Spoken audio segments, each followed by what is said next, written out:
My name's Gary Burns. I'm the Operational Support Manager for Assemble Group, and my job is, I'm not quite sure where you actually start with that. I'm kind of representing the sort of commercial role for Whippet coaches at the moment, following one of my colleagues leaving the business at the end of November last year. I came back to Assemble Group, worked for Tower Transit, who were the previous parent of Whippet, for a number of years, and had worked alongside the commercial department there, trying to see what we can do when we have a decent operator on our patch alongside ourselves, like Stagecoach. They do try their best. You can see that, and equally you can also see that the new team that have come in, they are trying their best to actually make a difference, because ultimately I'm a minor independent in the big world of having Stagecoach there. We try our best to try and provide an alternative. We can see what we've done with the Universal service in Cambridge. We're working hand in hand with the university to try and develop that and try and understand what we need from doing the work for our client. They seem to be pretty happy. We're hopeful that we can do some more work with them. We're working with them on a number of proposals at the moment, which should hopefully see a development of that service. However, that sort of, we have a number of other services in the Cambridgeshire area, and we've got new management again. It seems to be a bit of a thing at the moment, new management coming in. Our previous CEO, Charlie Hamilton, has moved to another role within the Assemble Group, and he has left some decent shoes to fill with ourselves, with our new CEO, Tony Williamson, who has run buses pretty much all across the world, is the best way of describing him. He started off in Leicester, worked his way around various parts of the Arriva Group, being their CEO for Portugal and Spain, before running a number of buses, about 5,000 buses out in Vietnam. He then led Tower's expansion into Chile and Mexico, which is part of my role as well. I've been working on a number of developments for Mexico in the last few weeks, alongside trying to do some various bits for Whippet. I think we're at a stage where we all need to sort of work in partnership with each other and actually try and do the best we can for the public, because ultimately, without you guys getting on the bus, we got no business. We try and enable our staff to be able to go the extra mile, but the big thing that we've got a problem with in Cambridge is congestion, and I think that Ross makes a valid point there that we need more infrastructure. We need the ability to actually run the buses more reliably. I had a tweet this week, and it was along the lines of, I can't rely upon your bus service in the rain. And I would love to be able to run the same level of bus service in the rain that I do when it's a nice, bright, sunny day. But I can't, because we've got more cars on the road, we've got more passengers trying to use the bus, and various other things that come into that, and then equally you then always have the inopportune breakdowns as well to throw into the mix, but it's how we actually fix that problem. And I think there's so many things in the Cambridgeshire area that I think we can make a huge difference on, and I think as I say, with Stagecoach on our doorstep as well, I think we can all do things to make things a lot better for the public out there. One of my presentation slides was along the lines of trying to see if I can actually get it to actually do what it needs to do this evening, and it just seems to have died. But it was, we're looking at the strengths, just basically strengths, weaknesses, opportunities and threats to bus services in Cambridge. And I think we have a real ability to deliver a world-class bus service here in Cambridge, because the guys that are trying to deliver buses are really passionate in what we're trying to do. My team at Whippet, they really, they go out there every day and they try their absolute best to deliver the best bus service they can.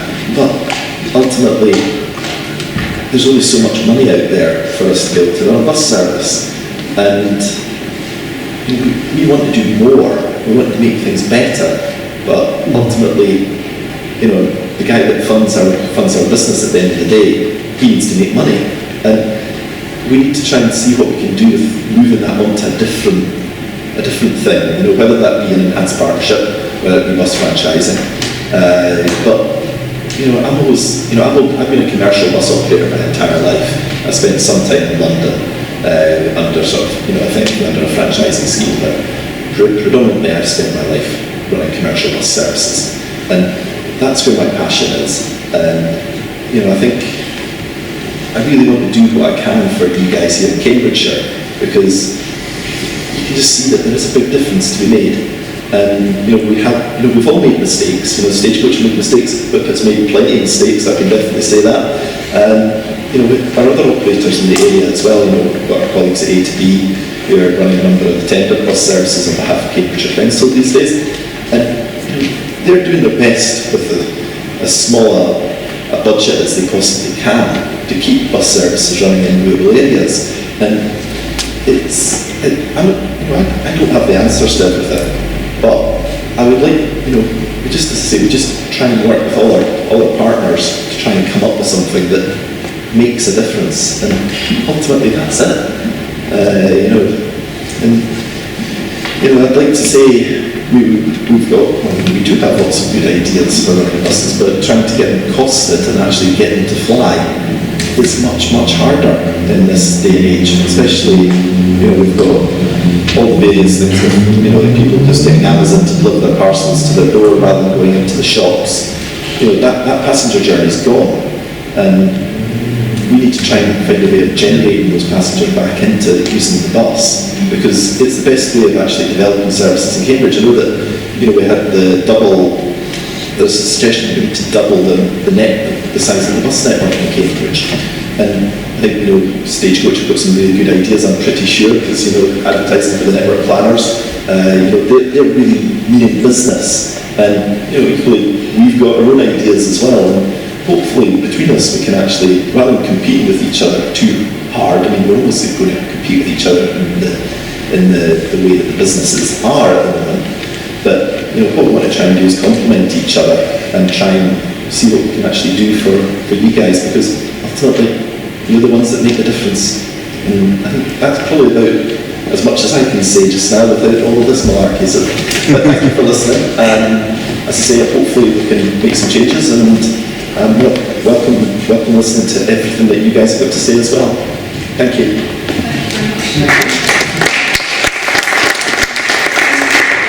Does anybody have a particular question for Gary? Right. Lady at the back there with the white scarf.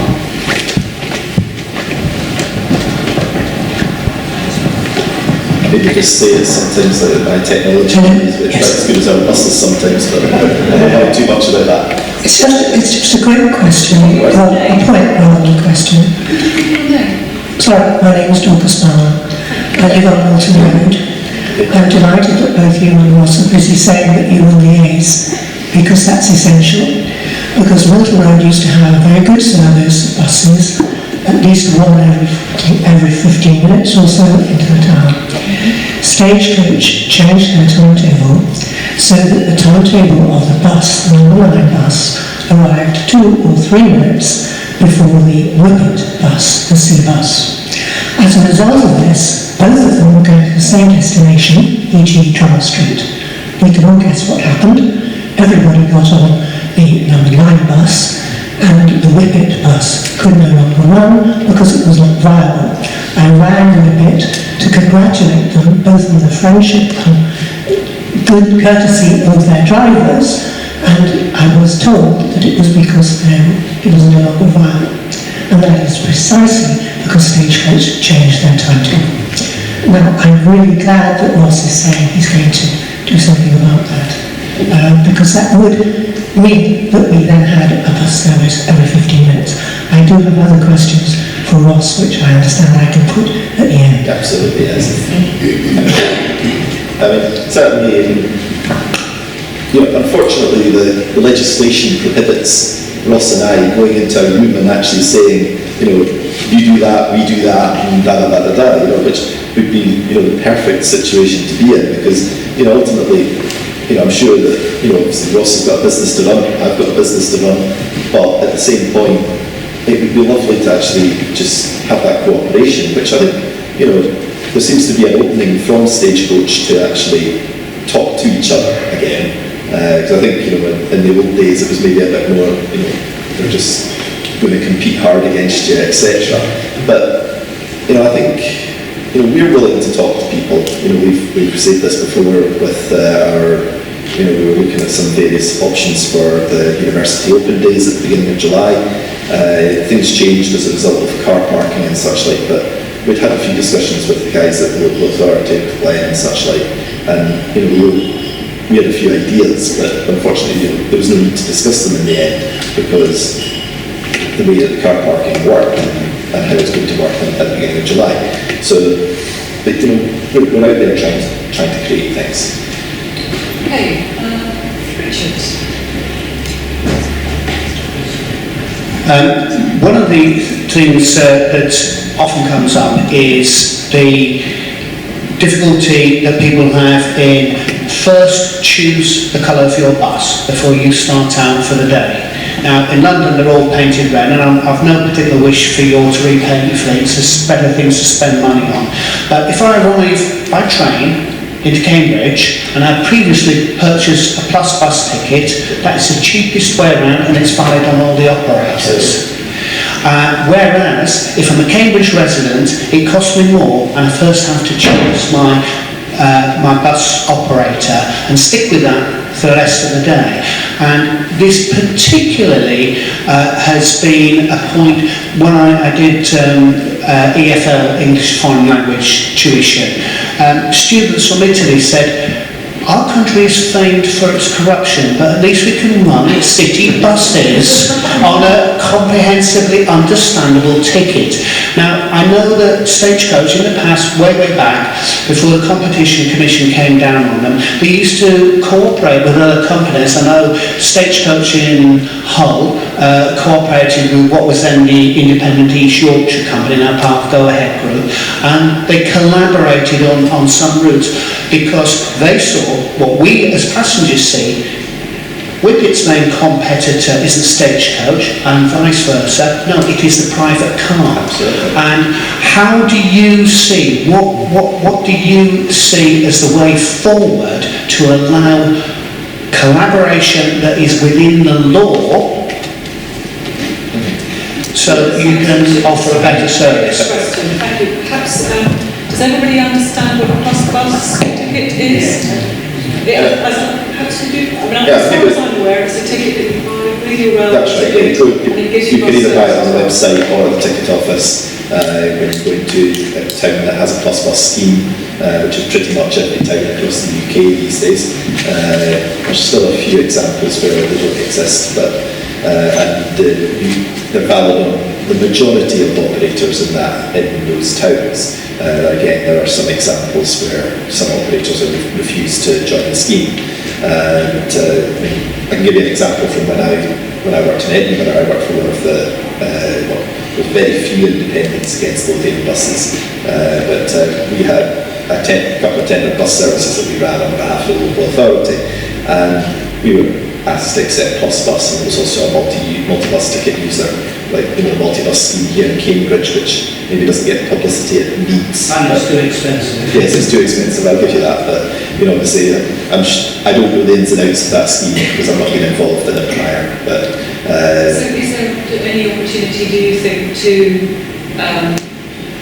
answer the question that Richard was asking about? Yeah, I'm trying to get certainly tender bus services in the Cambridgeshire area are to accept other operators' tickets. So there is a sort of an ability to if you need to get a local tender service, like say 31 into Addenbrooks, then there's an ability there for them. If you have a Stagecoach Mega Rider ticket that is valid in that area, then you could then use it on a Stagecoach service to get into town. which is the idea, I think, probably by attorneys and Brooks probably. It gives a higher frequency than otherwise would be possible. The multi-bus scheme, as you say, yes, it's too expensive.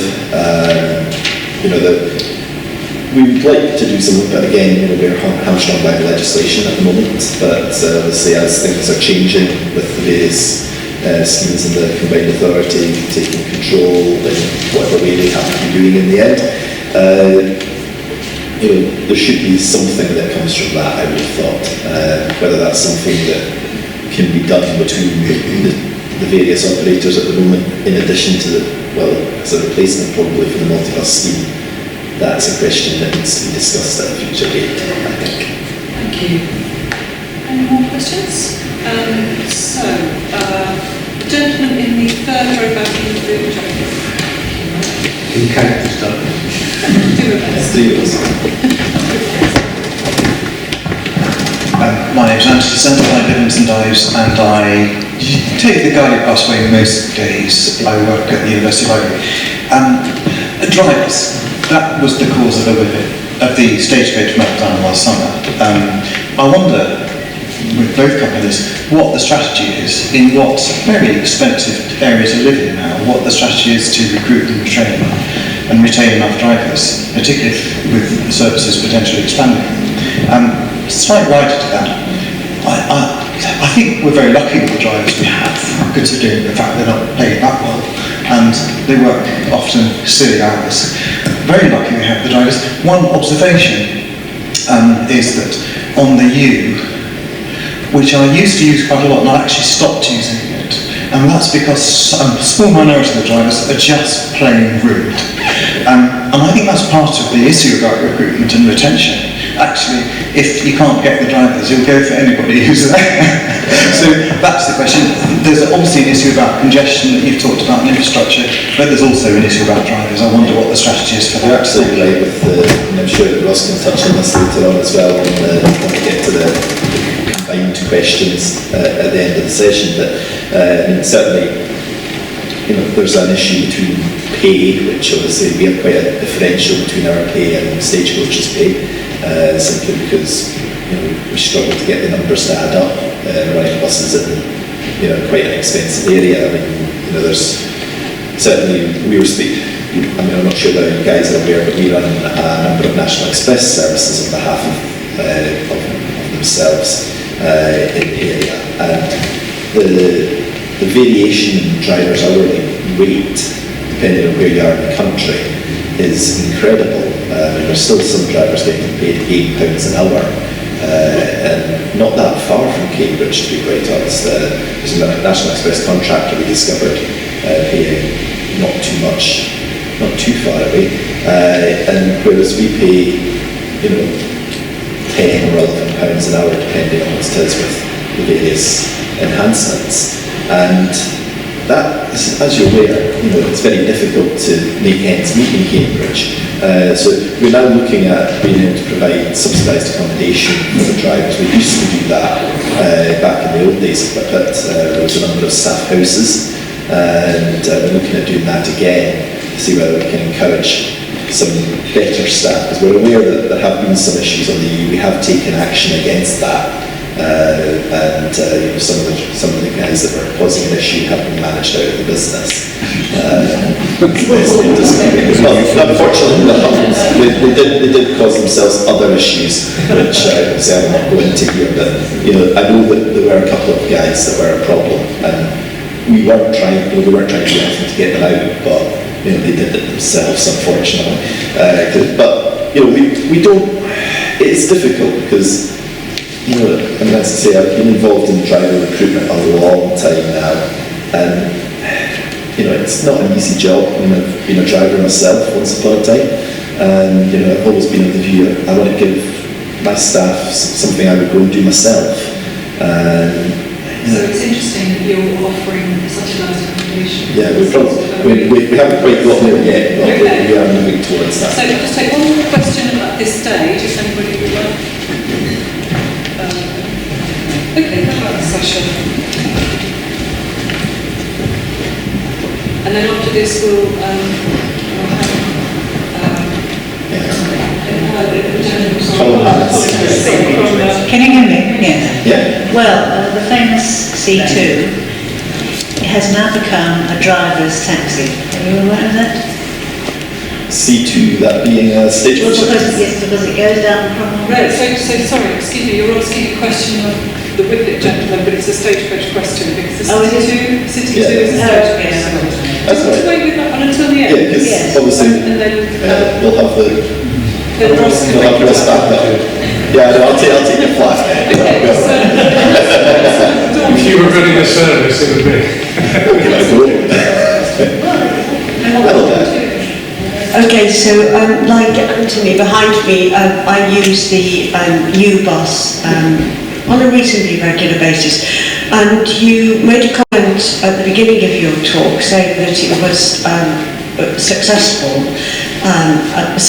partnership with the university. Could you just elaborate on that a little? Yeah, I mean, certainly we've seen passenger numbers grow substantially over the period that we've operated the service. As such, we're come up with a couple, and obviously, again, we have commercial sensitivities that, we're working with the university to try and develop the service further, because we're aware that there are some fairly sizable gaps in the peaks, and, equally, you're used to it being either 14 or 15 minute frequency during the day, but then it drifts to like 20, 25 minutes in the peak, and, that's not particularly what you might describe as attractive to people, because if you've got a 15-minute frequency, it's sort of just on the line of being able to turn up and go. I think the question was about what is the partnership? Yeah, the partnership is we have a revenue share agreement with the university, so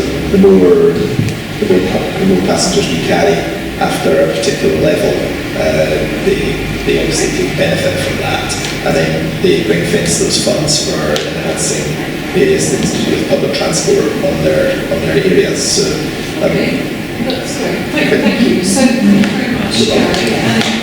And,